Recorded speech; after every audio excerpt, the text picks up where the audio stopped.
Hello, friends. This is Gary from Golden Lotus Studio, and I am so excited to invite my friend Donovan Dorrance to join. Is No, that the Donovan Dorrance? it's actually the difference. Donovan, how's it going? I'm good. How are you, Gary? Good. Good to see you. Thanks for chatting with me today. Yeah, Um, having me. How's my angle? yeah, you look good. Yeah, you look good. Right. Yeah. Have you been working out? Yeah, totes. Good. Hey, so I saw that the announcement for your brand new workshop just went out on the email list this morning, and people are signing up already. It's pretty exciting, actually. I was like, Uh, oh, cool. People are already saying, like, it went out just a few minutes ago. Anyway, yeah, people want to study Stevie Wonder with you. Can we start by checking in about, I'm curious, how did you get interested in Stevie Wonder? Um, yeah, what are your memories? How did you find your passion for Stevie Wonder music? sure. Um, I mean, I probably like most people my age, their parents just played it in the car when I was growing up. There's probably some greatest hits that was just on rotation in my dad's car for any road trip, and so that was my first exposure. And Um, I think maybe as an adult, uh, like going back to like listening to nostalgic like music of my youth, um, and then rediscovering the brilliance, I guess. Because when you're a kid, everything sounds good-ish, right? Yeah. As like not, mom's boring classical music or NPR or whatever, right? So everything's like good if it's catchy, right? That's kind of the bar for being young and listening to music. But then yeah, reinvestigating as an adult, and like having more of an appreciation for songwriting and everything that goes into just making good choices and making music. I was just blown away by how brilliant Stevie Wonder is, and anybody who's a fan is also regularly blown away. Uh, he he's incredible. There's no one like him.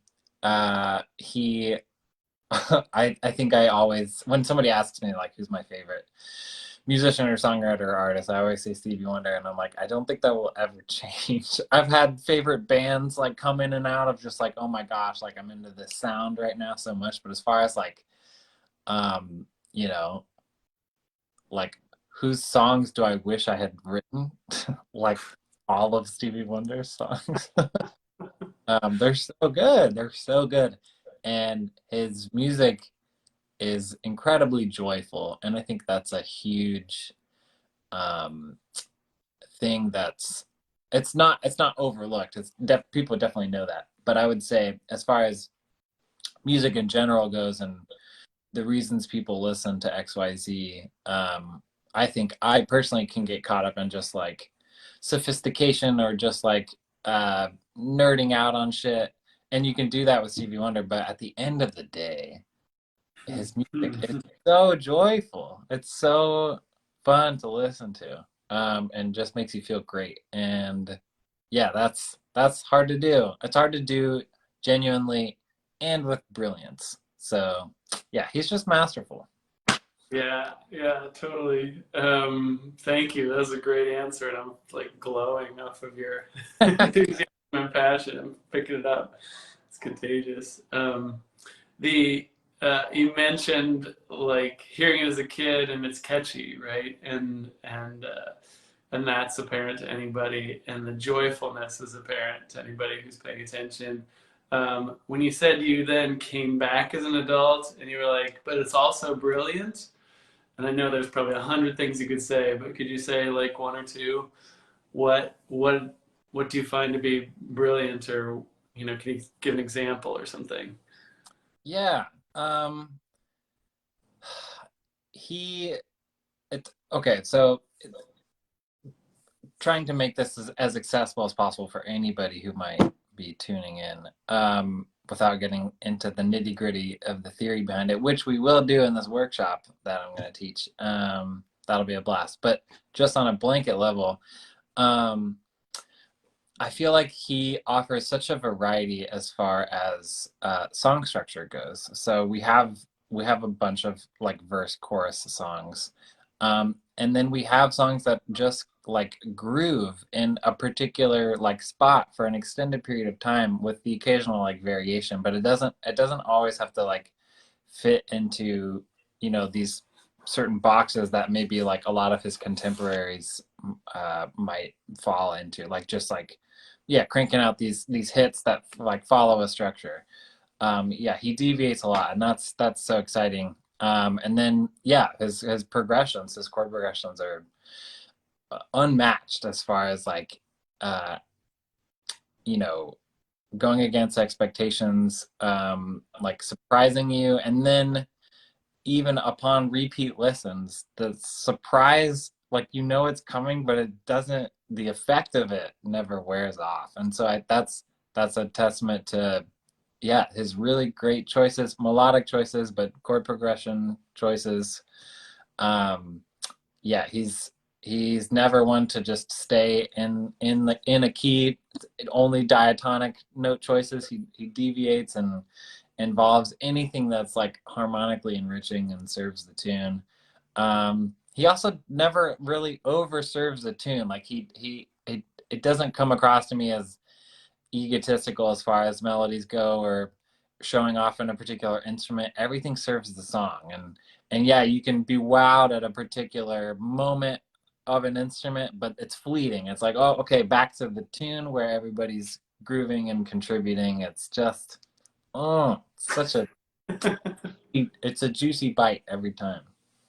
Yeah, totally. I mean, I'm thinking of like when you were talking about how a tune can cycle and repeat. I was thinking of "Isn't She Lovely?" Coming back when I listened to that again as an adult, I was like, "Oh, I know that melody." And then when I listened to the form, I was like, "Oh, that's the form. Wow." Yeah, Yeah, so simple but so good, and that song can go on forever, and it kind of does. It's like 6.5 minutes or something. And it has like yeah, it has you have like the main song, but then there's like the instrumental section at the end, which is like 2 minutes long.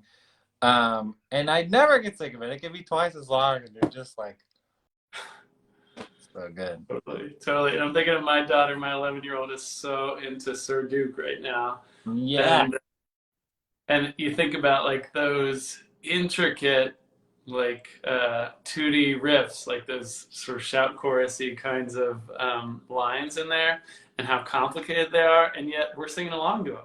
Like they're also absolutely. catchy AF. Yeah, Totally.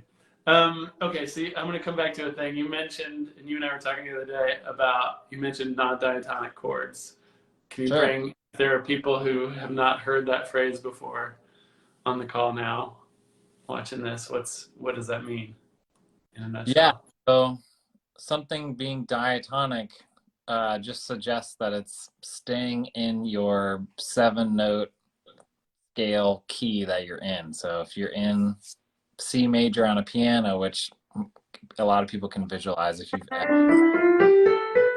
have a piano beautiful. right here. Yeah. Yeah. So yeah, for anybody who's visualizing what Gary's playing, he's just playing from C to C, and it's all the white keys. And so a visual representation of what non-diatonic would be in this example would be playing any note that's not a white key.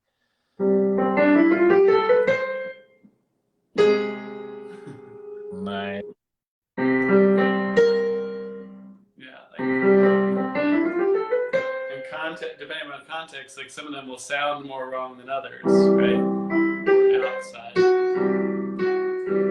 Yeah, cool. Yeah, tritone's always gonna sound funky, but a flat six falling into the five's always gonna sound great.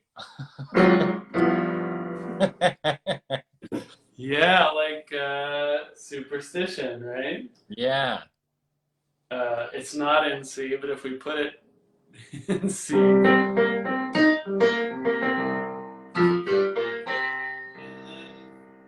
then it goes to the five to the G, then it goes to that flat six. That's right. Yeah. Yeah. So good. Yeah. Anything else you want to say about like how you mentioned that use of non-diatonic chords. Yeah. What do you notice in Stevie Wonder's music? Well, actually, Superstition's a great example, and that part that you just played is a great example. That song, he's kind of just it's not there's not even really a chord progression in the main part of the song. He's just kind of grooving. And what is it actually in? I think it's in maybe E flat. Yeah. Uh, Yeah. yeah, and it's just pentatonic scale all day long. So for anyone at home like wanting to play, you can play all your favorite riffs from Superstition on just the black keys. It's so easy. So good. Yeah, Yeah, exactly. and you can just chill there all day.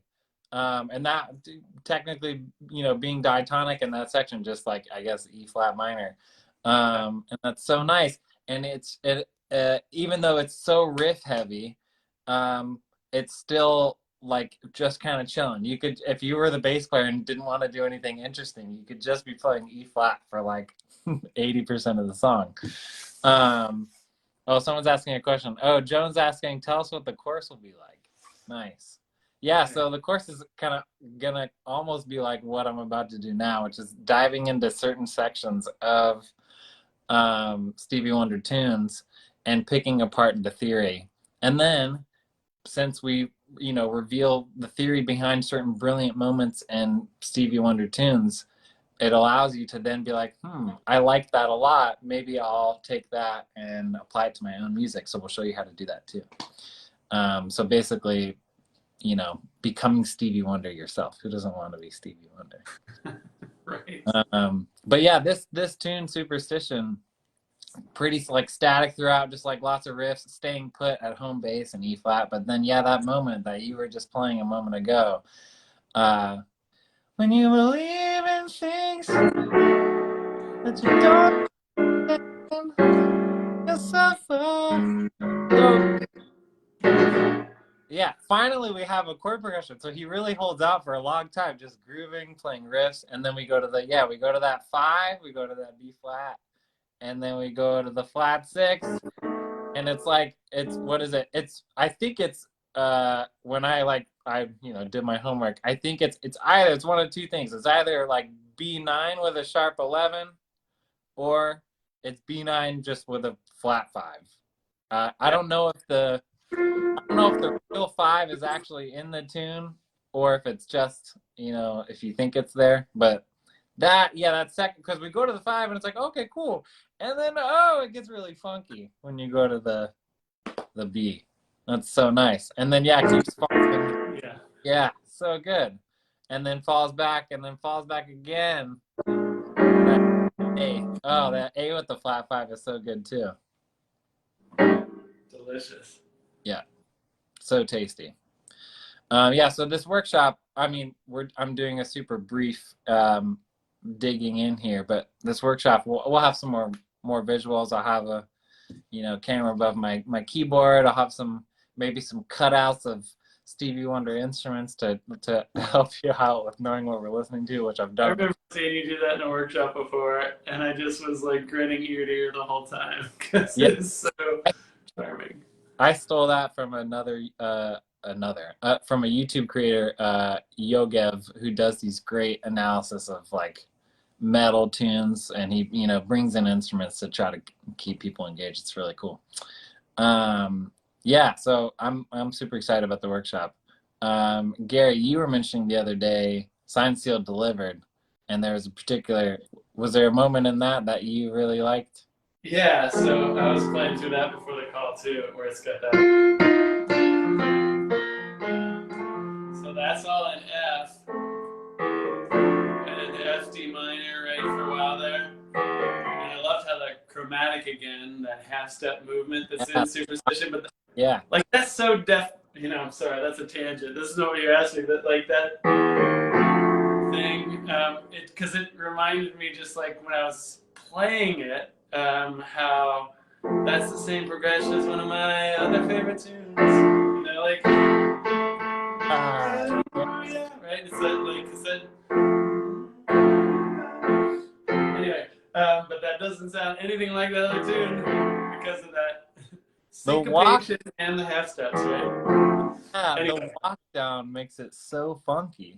I did not, I would have never even realized that that those are the same chord progressions, those tunes. Wow. But yeah, the walk down is everything. just how my weird brain works. Yeah. But then, yeah, the thing that struck me, I always remembered when I would like be handed the chart on a gig. You know, I'm playing a wedding gig or something. I handed the chart. I'm not really analyzing it. I'm just holding on by my fingernails to be able to play the tune. Um, but then you get to the chorus, and you start with the one chord. You start with that F, and then E flat over G, which is not in the key, and then B flat, which is 4 chord. But what's up with that E flat? It's interesting that you, so yeah, I checked this out too because we were talking about it. And that was my first instinct too, was to think it was that 3 there. But I think what's happening is it's going 1 5 4.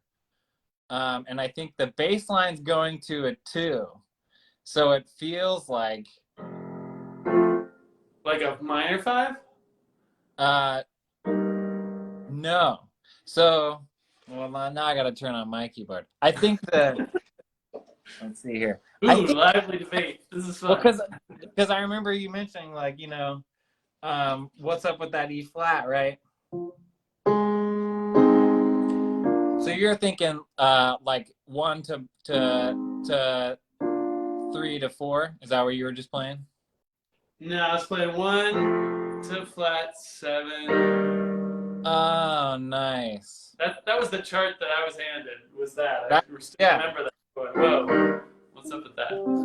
that's cool. Yeah, that works. It's very similar to the minor 5 exactly. Like yeah, 1 note difference, I guess. It could be either one. It could go either way. I was surprised at how I thought it was going to be something maybe like you were saying, and then when I encountered like, oh, is it just a 5 there? Is it just 1 5 4? But it sounds so much more interesting than that. That surprised me a lot. Cool. And you picked that up from the bass player. Well, From the bass, yeah, because the bass player, I thought he was going to that flat 3 there. I thought that's what he was gonna be playing. That's just in my mind. That's what I always thought in my head. It was like, bow, bow, bow, bow, bow. I thought that's what. yeah. But he's going to the 2. He's just going, Yeah. yeah, that G. So that was like, what? Is that really all he's doing there? Yeah, that blew my mind.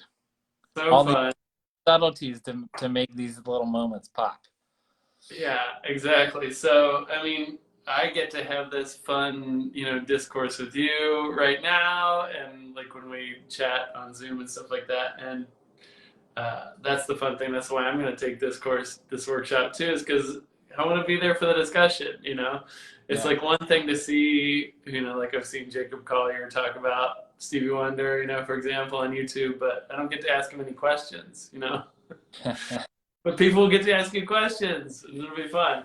Yeah. And then I'm curious, like, since that was a good question about that Joan asked about what's the course going to be like, can you say anything about, so like how do you think of I know how I think of the relationship between studying music and then being able to write it or incorporate it, because you are a brilliant composer for all kinds of situations, film, dance, things like that. You're working on your own album right now, which I've heard, and I can tell people that it's extraordinary. It's really, really amazing. Thanks. In process, so stay tuned for that, everybody. But how do you think about that? How do you think about like studying, like let's say Stevie Wonder or any artist that you're curious about, and then how does that get into your writing, or how does that happen? Yeah. Well, without even doing anything intentionally, anytime we're listening to music, if you're doing what people might call active listening. You're really engaging with everything that's happening. You're listening to like instrument by instrument, and you're just like really in it, right? When you're not like multitasking like everybody likes to do. If you're just like sitting and listening to music, oh, you're really soaking it all in. And over time, if you're just like a big music lover and then you want to play, when you're playing, certain progressions might like come out of you and you're like, oh, I like that. And I'm kind of familiar with that because I've heard it in some songs that I've listened to. And that's maybe not at the forefront of your mind of like, oh, this progression I know and love because XYZ. It might not like sync up like that. But that's what's happening, right? Anytime you're like just constantly listening to music.